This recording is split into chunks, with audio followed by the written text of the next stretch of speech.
Yeah, yeah. Welcome to the Cassie family.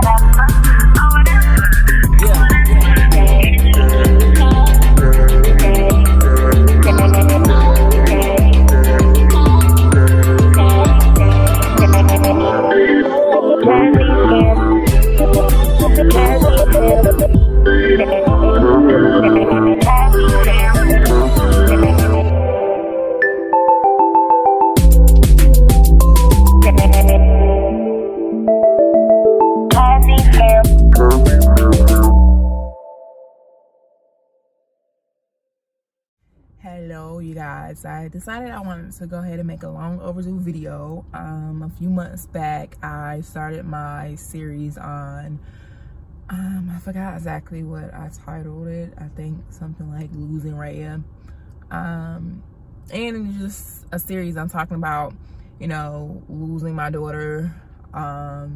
Pretty much, I don't want to say a complete walkthrough, but just, you know, kind of like telling my story.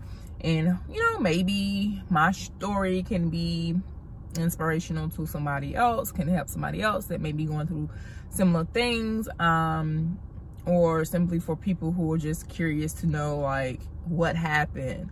Because I am the person who always gone to, you know, honor my daughter. So I don't mind posting pictures of her here and there, birthdays, anniversary, all that stuff. Like, I definitely always will acknowledge my daughter, and I'm pretty sure when I do, there are people who wonder, like, oh, I wonder what happened. But this one, like I said, I want to try to make them short videos, like break it up, because if I talk about it too long, sometimes I get emotional, sometimes I can, you know, push through it. So I want to start off with the whole finding out I was pregnant. So yes, I will say that I legit, no lie, was one of the ones who felt like, who really actually thought I could not get pregnant. Why? Is because I had a health scare in the past where I legit was like, oh, I don't think I can get pregnant. Well, let me just tell you this. Clearly that was wrong. So it wasn't something that was planned at all, because yeah, I was one of the ones who really felt like, yo, I'm gonna do this the right way. I'm gonna be married. At least if I'm not married, I'm gonna be with the person I really want to be with, and be in a committed relationship, a healthy relationship, and you know, all that good stuff. Well, you know, life happens and it doesn't always go to plan. I'm sitting here waiting for my sister, so if I look around, it's because people are riding around. Got to be aware of my surroundings. Matter of fact, make sure I lock my doors. Even though it's a gated area, nice area, still, you never know. Anyways, back to the story. So I didn't think I can get pregnant. I could see my Raya, I'm pretty sure of December the 31st or January 1st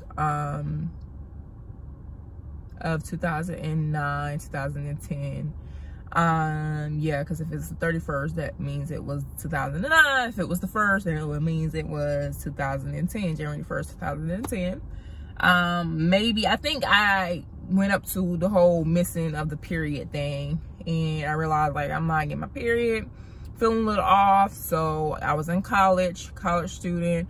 I think this was my junior year in college, and I was just like, okay, what the hell. So I go to the nurse's office on campus and I take a pregnancy test. She comes back and she's like, you know, well, you're pregnant. And I'm just like, what? I was shocked. I really didn't know how to feel. I remember calling my best friend at the time, telling her, and then calling the dad and stuff like that. And I'm just like, okay. I didn't really know what to think, what to feel, or whatever. I finally ended up, like, telling my parents, my mom, my stepdad and stuff. They wasn't really too happy with the decision, because I was that one child, like, okay, and went to college and, you know, trying to do something with my life. And it was just like, you pregnant? Like, I don't know if they thought like, oh, she gonna drop out of college. What? I don't know what they was thinking, but they wasn't too happy in regards to it. But give it a couple of days, they was like, you know, whatever, we're gonna support you regardless or whatnot. Did I contemplate on the ideal of not going through with the pregnancy? For a split second, I did. I did. I'm not gonna lie. It was moments where I was like, I'm not sure if this is what I want right now. You know, I'm young. I was, what, 21 at the time. I was like, not sure if right now is the best time. College student, working part-time at Gap. How am I gonna do this, you know?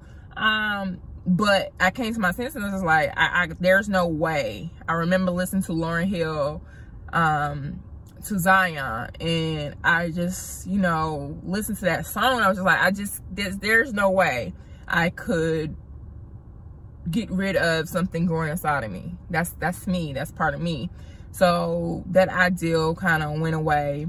And, you know, I had a rough, when I tell you a rough pregnancy, it's a long H word. I couldn't tell you what it is, but pretty much what it is, where you have horrible, horrible morning sickness. I don't know why they call it morning sickness, because you would think it's just in the morning.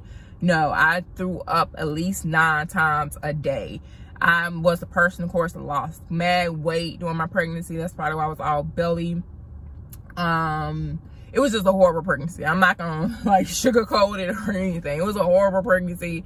I think the last month or two, you know, got a little bit better with the morning sickness and stuff. But other than that, I could barely eat. I was always sick. It was just not a good thing. Which leads up to when I went in to find out the sex of my child. When I went in to find out the sex of my child, it was in April, and it was supposed to be like, you know, a happy moment, you know, because I was just like, oh my God, I wanted a girl at first, and I convinced myself I was having a boy, and I was just like, you know, I was just excited. And I remember the lady, you know, doing a little ultrasound or whatever, and then, you know, she was able to tell me it was a girl. But as she's doing it, she's looking like, okay, I can clearly tell like something is wrong. She's like, I'm gonna have to have, you know, a doctor look at this or whatever. I'm just like, oh hell, like I'm immediately start crying. Like, I'm a waterhead, I'm sensitive, I'm emotional, I'm that person, whatever. And yeah, I got a little emotional, immediately start crying. The dad was there, he was like, oh, don't worry, it's gonna be okay, blah blah blah. Make a long story short, went to see a doctor, specialist and stuff, and that's when I found out that Rhea, my daughter, because I didn't name her, I didn't give her a name yet, but she had a condition where the left side of her heart wasn't developing all the way. And I seen 2 specialists like a few days later, and it was crazy because I remember that day, and then, you know, looking at everything, and it was 2 doctors. One doctor, both was giving me the statistics of like, okay, this is usually what happens, and this is what you can kind of expect, and blah blah blah. The condition is called hyperplastic left heart syndrome. So like I said, it's where the left side of your heart doesn't develop all the way. I can't remember the exact numbers, but pretty much one thing for sure was she was going to have 3 surgeries in her lifetime. She was going to have surgery right after birth. She was going to have surgery at the age of, I think, either between 5 to 6 months, and then at 3 years old. If I'm not mistaken, that was the timeline, if I'm not mistaken. Don't quote me on that, but for sure after birth, and for sure around about 5 to 6 months. Yeah. So I'm listening to this, and then it was like, you know, she might not be able to do certain activities because, you know, her, you know, having a heart condition and whatnot, you would, you know, might not be able to, you know, run track or something like that. And I'm just like, okay. I'm listening, I'm taking all this in, I'm just crying. Of course, I'm just like, really, God, like, really? This is what you do? Like, seriously, this is the type of conversations I was having. But anyways, one doctor was pretty much like, you know, in the state of North Carolina, you know, getting an abortion after a certain amount of time is illegal. I think if I'm mistaken, I was 19 weeks. They was like, you right at it or whatnot. I would suggest getting an abortion. He said he was all for me getting an abortion. The other doctor, when that doctor left out, the other doctor that was in there, he was like, I'm not supposed to have this type of talk with you. But he was like, pretty much saying, he's a believer of the man above. He was like, you know, and pretty much God has to say. And he pretty much gave me a faith-based thing. He was like, you know, the choice is still yours though, but, you know, yeah. Not gonna go too deep on that because I'm getting a little emotional. I don't want to get emotional. So, you know, after that, I had a short amount of time to really think everything through. Because like I said, if I was going to, you know, have an abortion, I had a timeline, you know, to be able to do it. Whew. So I thought on it, and I was just like, I know the sets of my baby. I didn't hear my baby's heartbeat.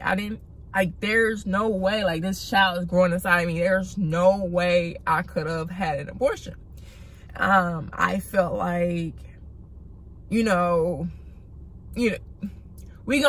push through this thing. We gonna see what happens.